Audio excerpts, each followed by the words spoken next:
Welcome back to the Desperate Times Resilient Faith podcast.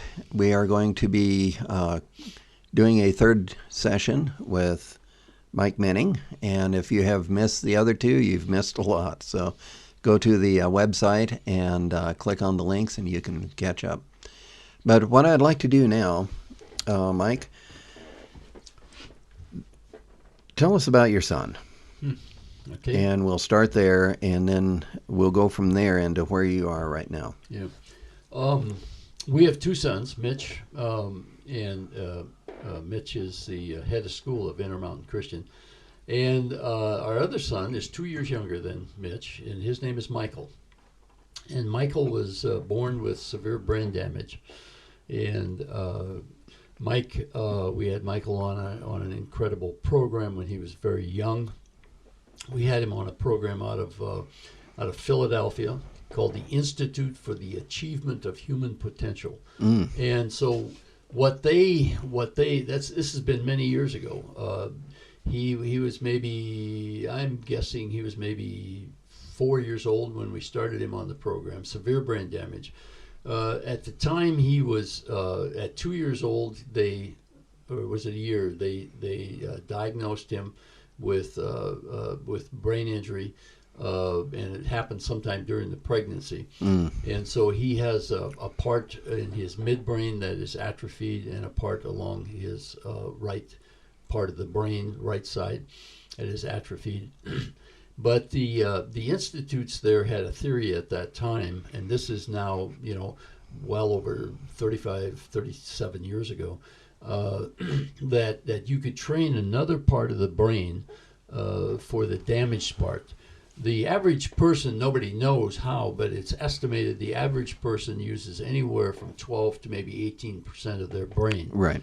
And so the other pieces of that brain, the other parts of that brain, can be trained.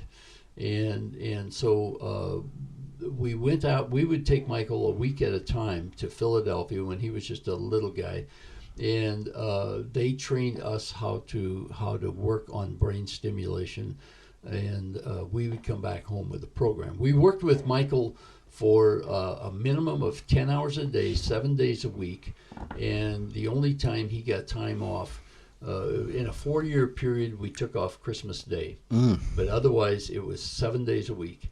And it was 10 hours a day. We had over 50 volunteers coming into our home a week. Wow. And Michael, at the time he was diagnosed, they said maybe the most you can hope for is that he will sit up someday and he may recognize you.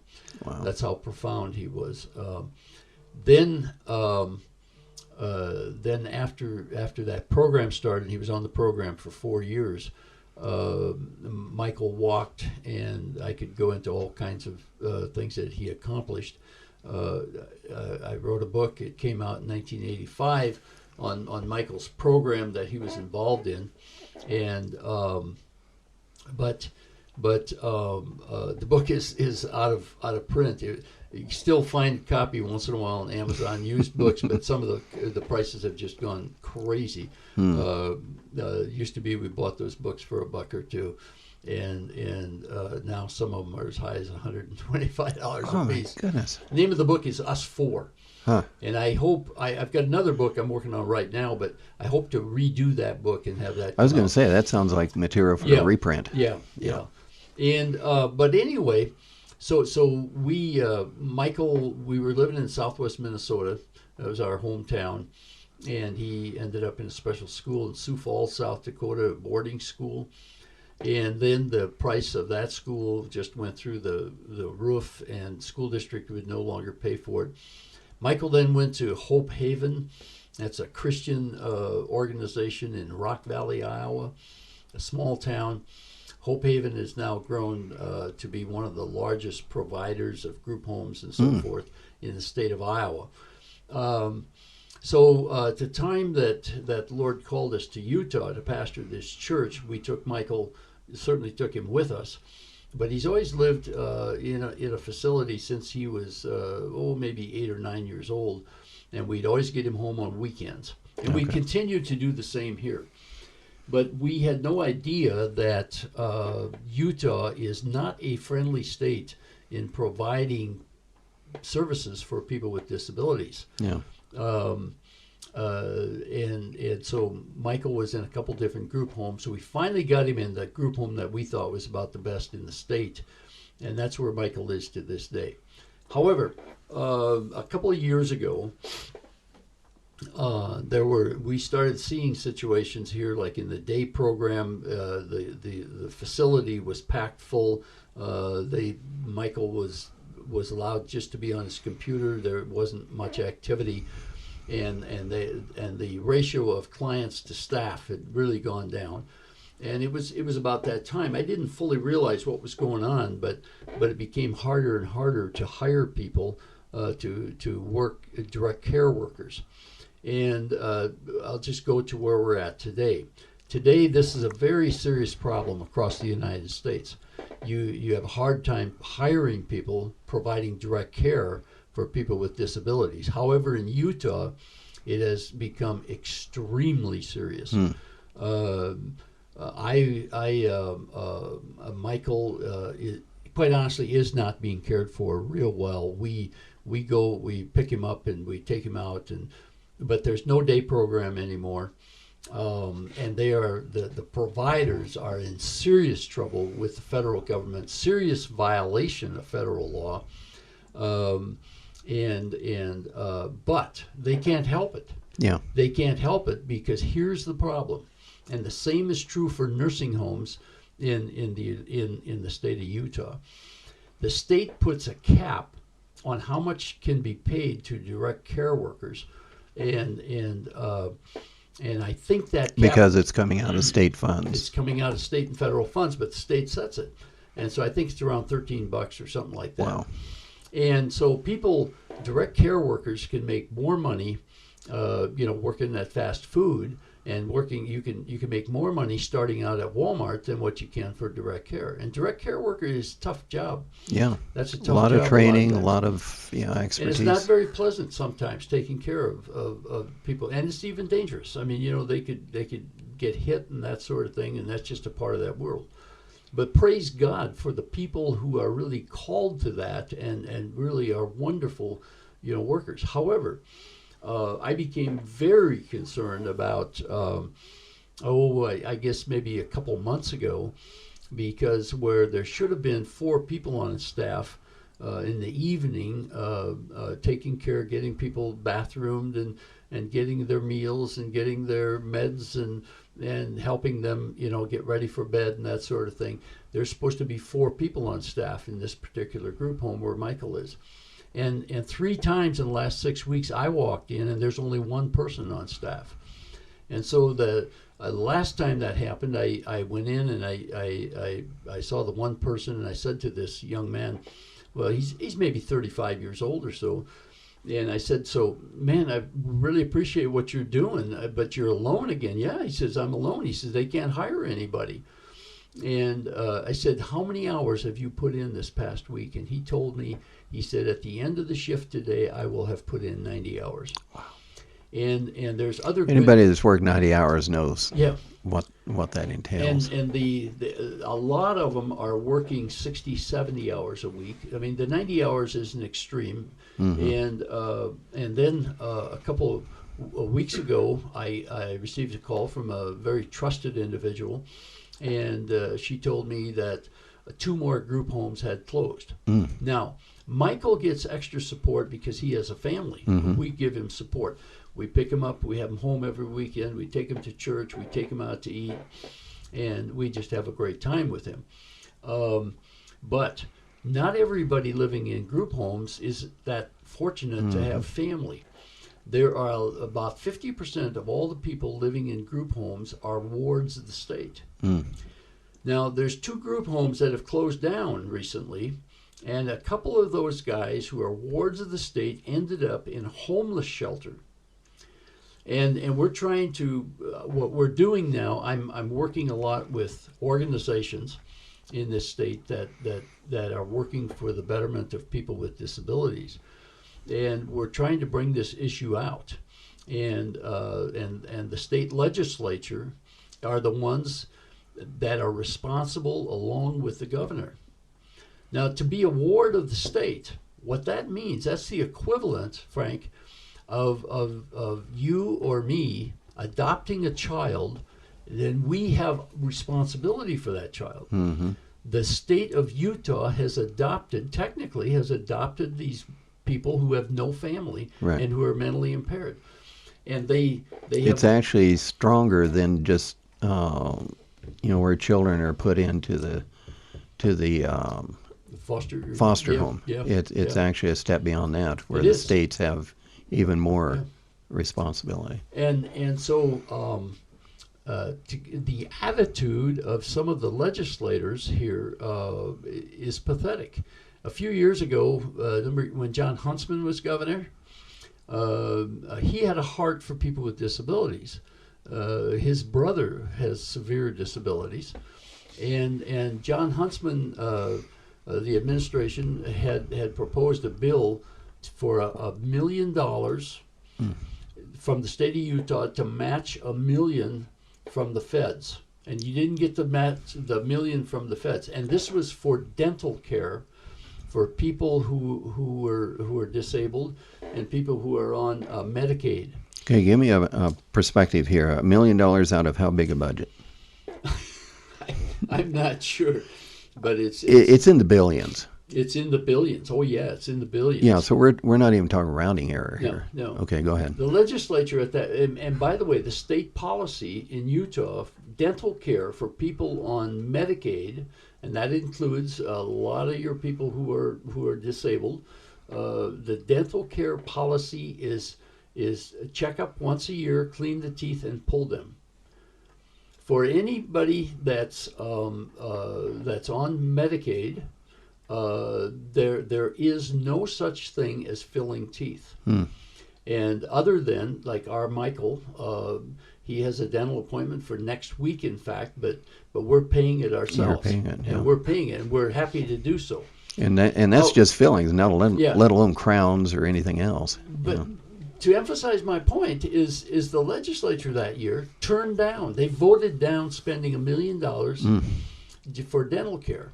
And so after the session, Governor Huntsman called a special session, and he had two bills in the special session. One was the $1 million for dental care for people on Medicaid, and the other was $3 million for improving and repairing the parking lot in and around the state capitol. Oh my gosh. And the legislature turned down the $1 million for dental care, and they passed the $3 million to expand the parking lot at the state capitol. How's that possible? It's a good question. Why? Mm-hmm. And it's in the culture. Mm. I'm sad to say it's in the culture here. They just don't understand the need to care for people with disabilities. And so one of the things I'm doing, there are a large group of us that are really working hard with the legislature to educate them and to help them to understand what their responsibility is. And last week I testified at a joint subcommittee of the House and Senate on appropriations. Tomorrow morning I'll be back up there again at 8 o'clock, and we've held a press conference. There's a group of us that are doing a lot to try and promote all this. Now, I started out my testimony a little unusual in the state legislature. I said, let me start out by quoting a passage from Scripture. I said, you go to the last chapter of Proverbs 31. There was a guy that was the new king.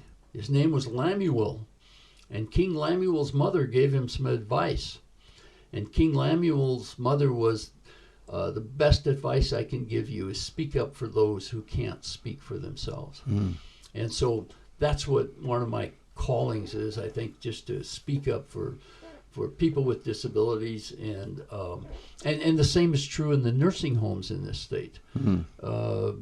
I just had a breakfast the other morning with State Representative Steve Eliason, and Steve was telling me that that the group homes are facing the same problems.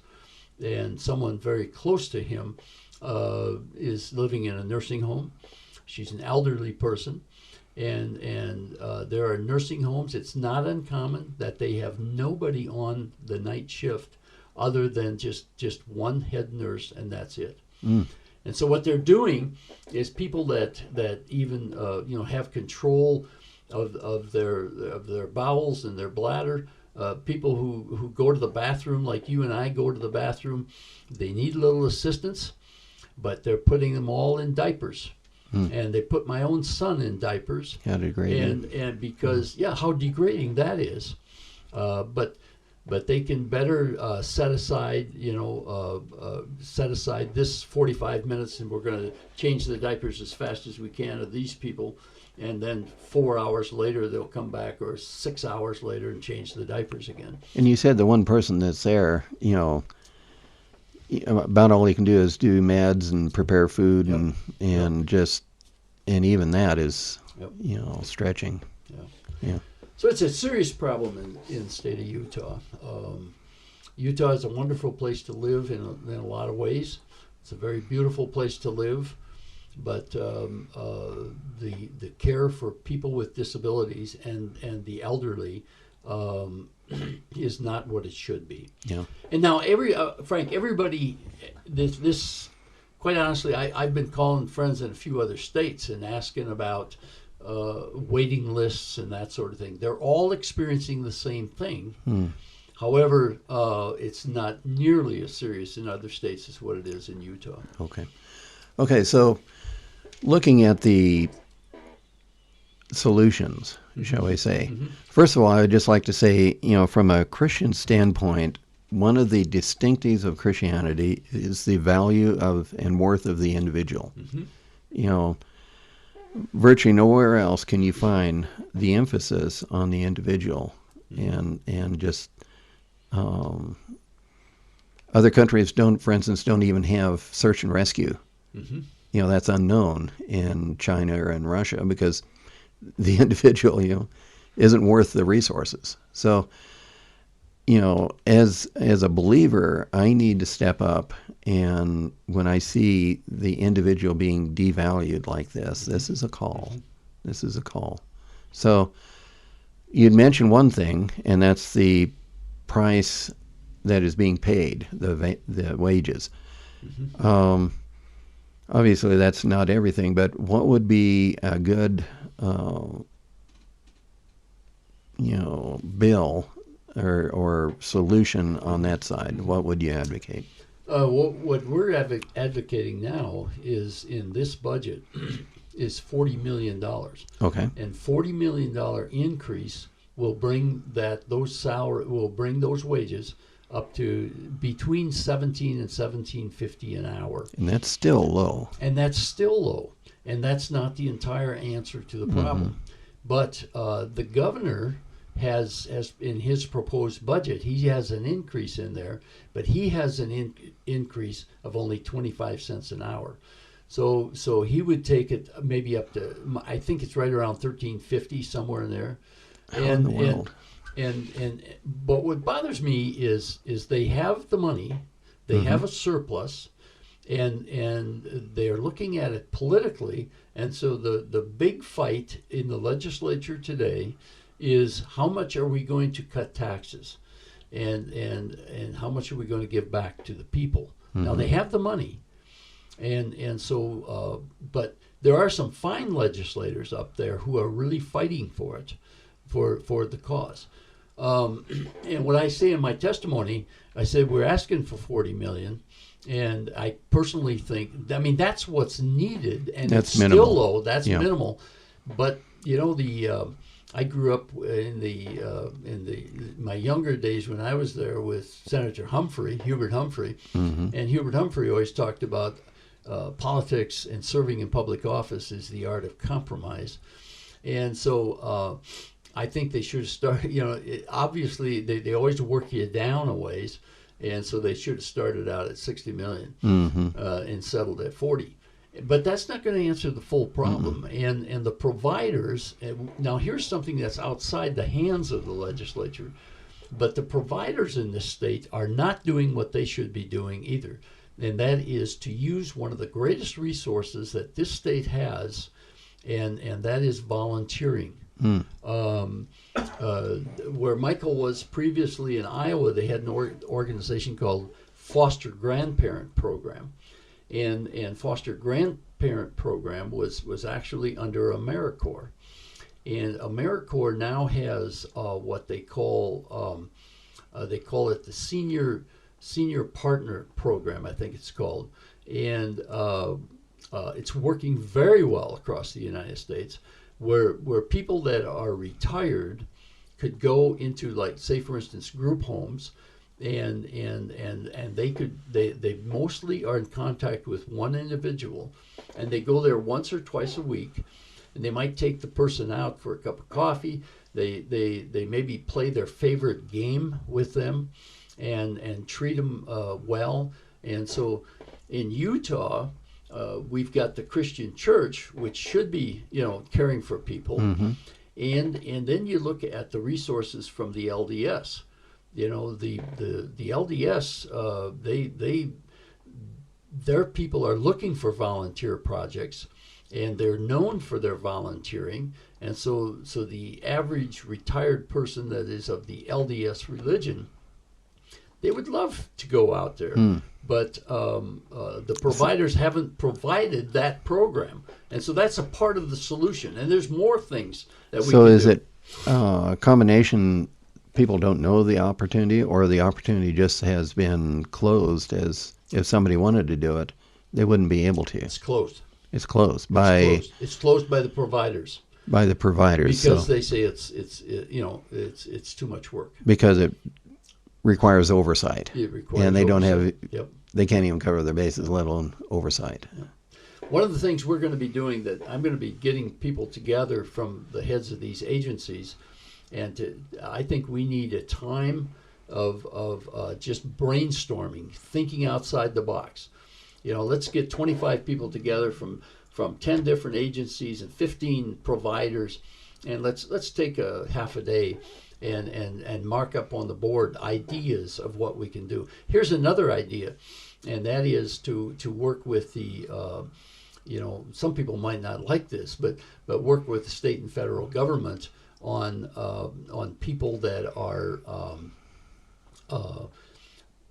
maybe illegals in this state. Take the illegals. If they want to come and participate in the program, provide a fast track toward citizenship, at least a fast track toward getting their green card. And they don't have to be worried about deporting. We have a lot of people in this industry that are legal, and in this industry of caring for people, as well as the farmers in California and so forth, and they're wonderful workers. They're looking for jobs, and we won't hire them.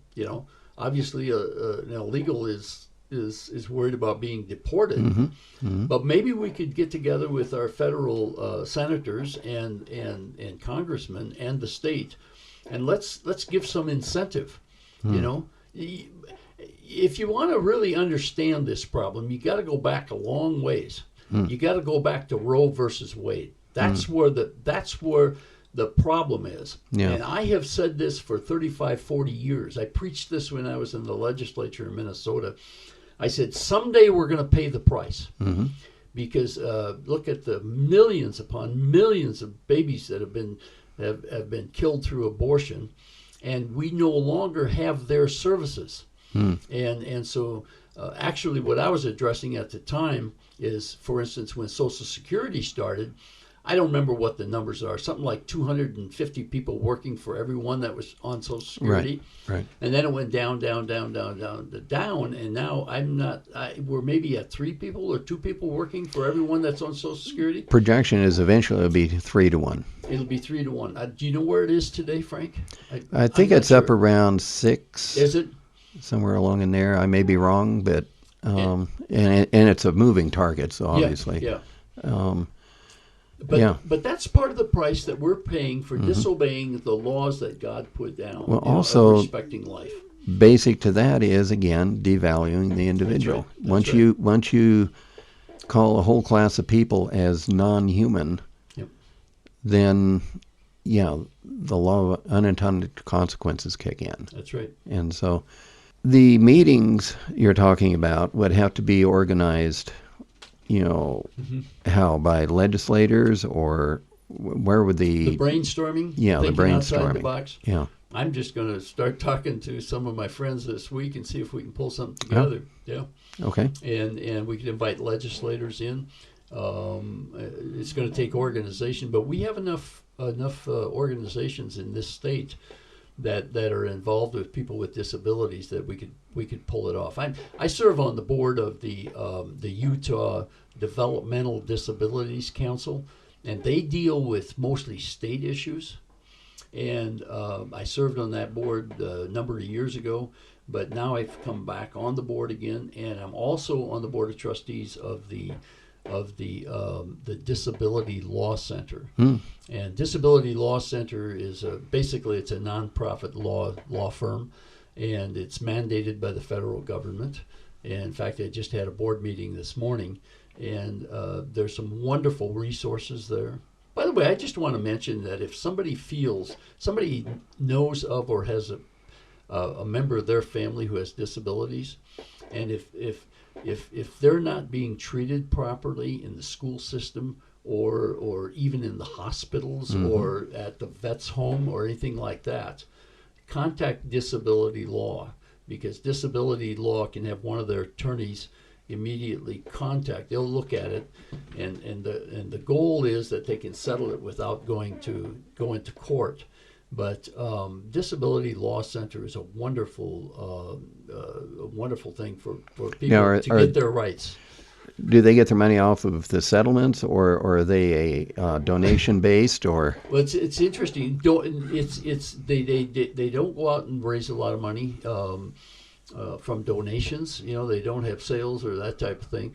We've got, I think we have 30 some people on staff right now, full time, paid.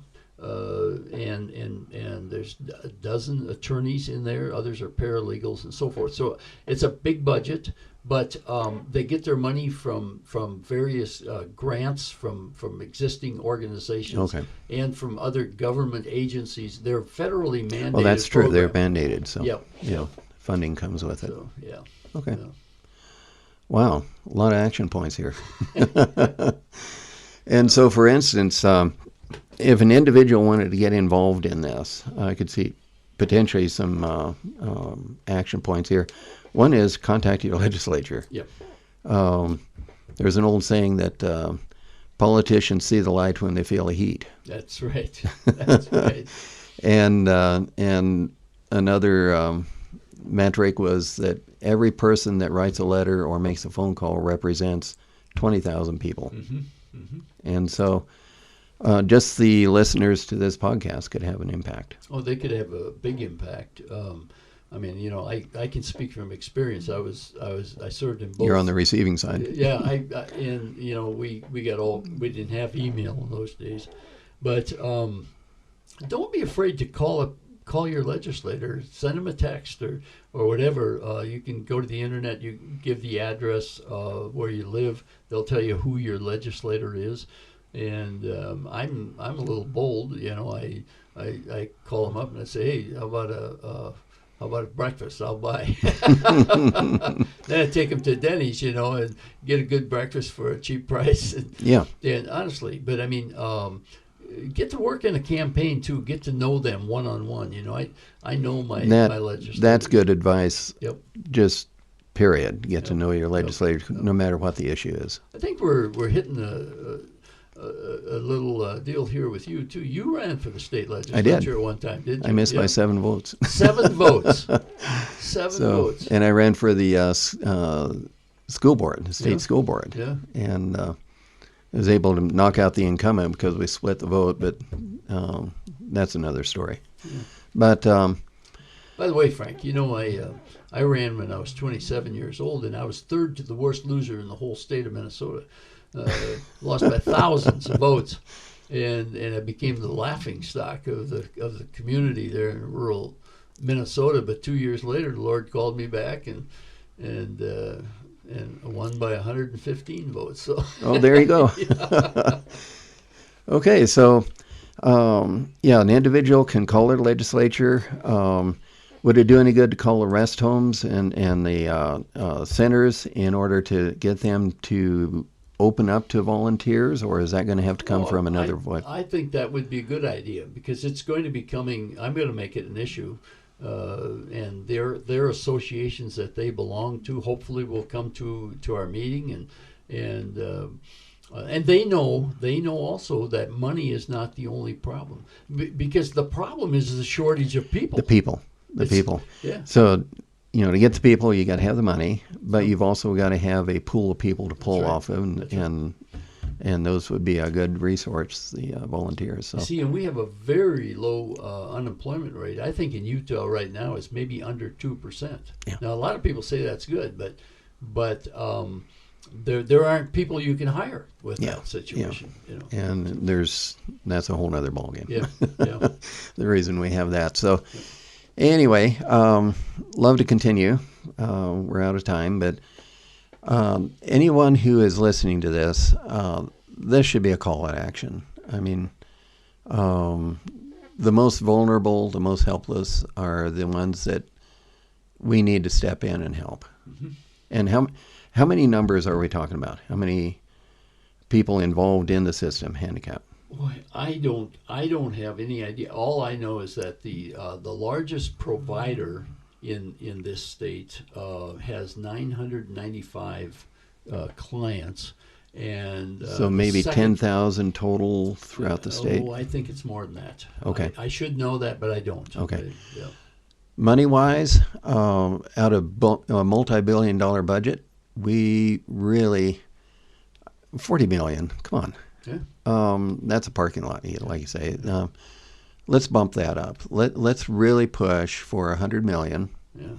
Because I think that again is a rounding error, but it certainly would get the ball off a dead center. And so let's hit the ground running on this.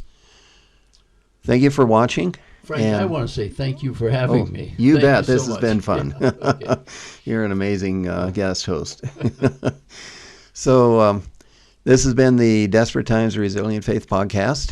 And again, if you want more resources or to be able to look at past programs, go to the DesperateTimesResilientFaith.com, and everything's there.